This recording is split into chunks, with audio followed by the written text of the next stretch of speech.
Oh, here we go in the clash of the Titans, and President Trump and Elon Musk are locked into a war of words. It all started with their disagreements over Trump's big, beautiful bill. That was about a week ago. The question now, where are the two headed from here? This was some action that you seldom see, huh? Hard to look away.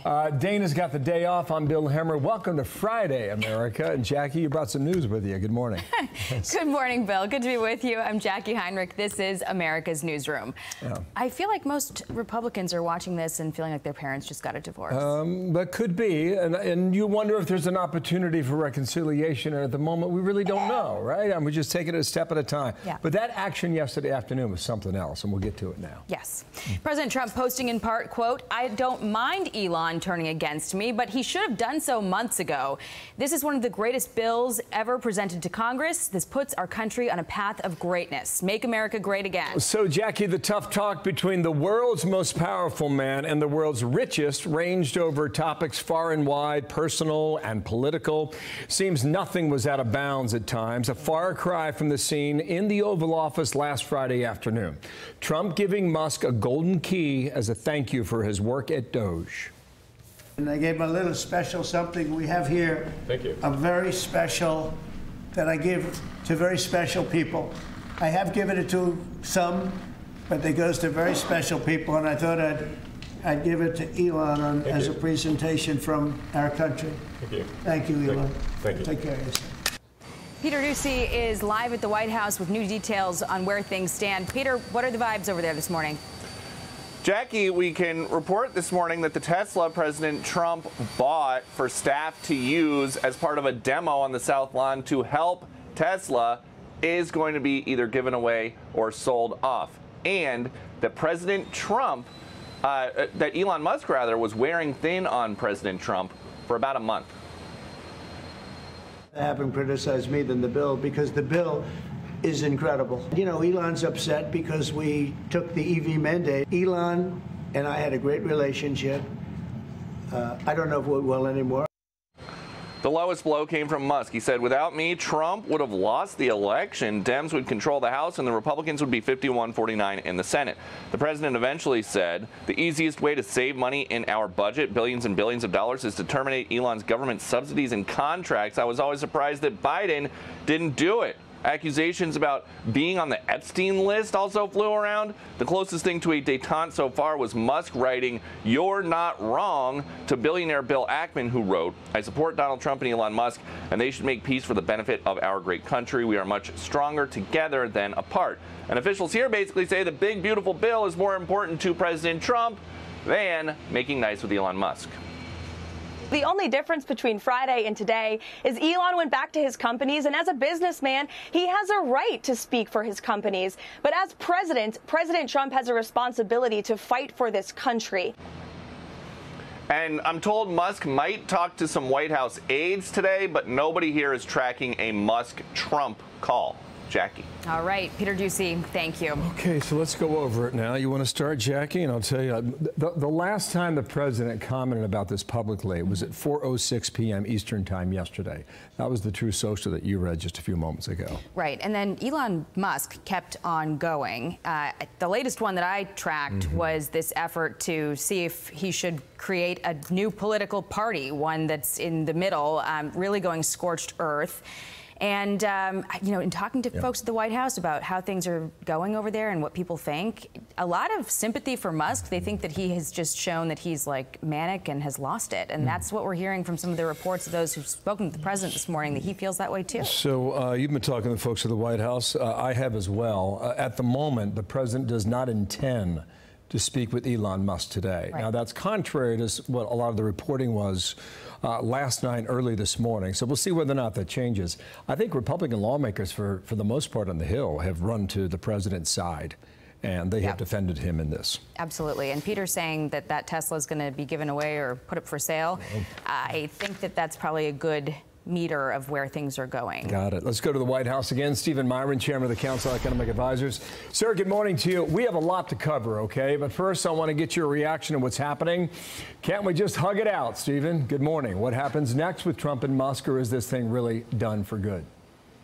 Good morning. Thanks for having me. I mean, look, I'm not going to comment on the relationship between President Trump and Mr. Musk, but I will say that the economy the president is stewarding is performing fantastically. The economy added 140,000 jobs last month. That's way over the 126,000 expected, and it's the third time in a row the president beat the jobs expectations on Jobs Day. Okay, so I know what you said with respect. I want to show you what Elon Musk said. The Trump tariffs will cause a recession in the second half of this year. Your reaction on that, if I could, sir. Look, there's no evidence of that happening now, and there's no evidence that that happened last time either. The president raised tariffs on China aggressively in 2018, 2019, and there was zero evidence whatsoever of any drag on the economy. In fact, the economy did very, very well. So we've been hearing from these doomsayers and Chicken Littles about tariffs for a long time, and we don't expect any of that this time, just like there wasn't any of it last time. Got it. Do you think the big, beautiful bill is in more danger today than it was yesterday? I don't think so, and the reason is that everyone knows that if we don't pass this big, beautiful bill, it's going to be ugly. The economy is very strong right now.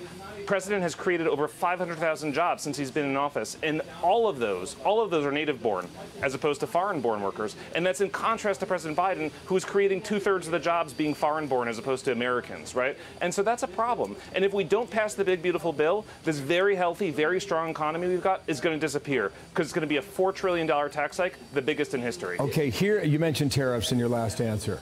Here's the president just yesterday with regard to China. Two great leaders of the world in a very short period of time. We had a very good talk, and we've straightened out any complexity. I think we're in very good shape with China and the trade deal.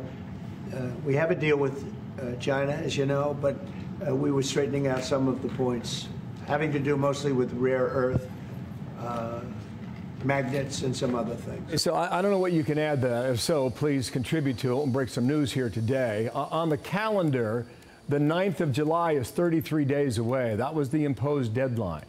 Who goes first, if anyone, as of today? You mean who goes first in terms of countries? In a new deal, correct. Yeah, so there's a number of deals in the works with a number of our trading partners, particularly in Asia and in Europe as well. And, I expect that these deals to come out in a flurry as we get closer to the deadline. Some might come out very soon, but I expect there to be a flurry as we get closer to the deadline because of the process in which these deals are proceeding, where there's steps that everyone is taking to move the deal forward. And those steps are designed to yield success around the time of the deadline. Got it. So I'm just, I mean to interrupt, but every time we do these segments, I'm just trying to find the name of a country who will be first in line. Can we say today which country that will be? I cannot. I'm not a trade negotiator. I run the Council of Economic Advisors, not the Council of Economic Deciders. So I'm not directly involved in those negotiations. But of course, I talk with my colleagues and I hear good things. Okay. So there were good things on the jobs report. Hiring slowed in America, but here's the number, 139,000 for May. The expected number was 130. Others had it around 125,000. Not terrible. What is your reaction on that, Stephen? No, they're great jobs numbers. The president's economy is healthy. The president is succeeding in creating hundreds of thousands of jobs since he came into office, more than 500,000 jobs since he came into office, and they're all going to native-born Americans. Okay. And on top of that, wages grew in May at twice the pace that they grew in April, right? So we've got better job creation, better real income growth. It's a great report. Let me show you May. May 139, we just showed you that, but in April it was revised to 147,000. What was your read on that we need to understand now?